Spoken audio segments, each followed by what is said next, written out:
ચાલો ફ્યુચર ટેન્સનું એક ઇઝી ફોર્મ સમજીએ. Going to plus base verb. Rule: subject plus be, be means am is are, plus going to plus V1 form. એક્ઝામ્પલથી વધુ સમજીએ. She is going to dance. I am going to eat. They are going to travel. Gujarati એક્ઝામ્પલથી વધુ સમજીએ.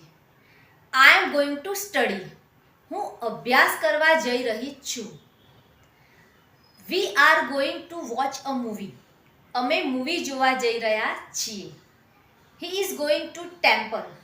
તે મંદિર જઈ રહ્યો છે. So friends, remember, use going to plus V1 for future plan.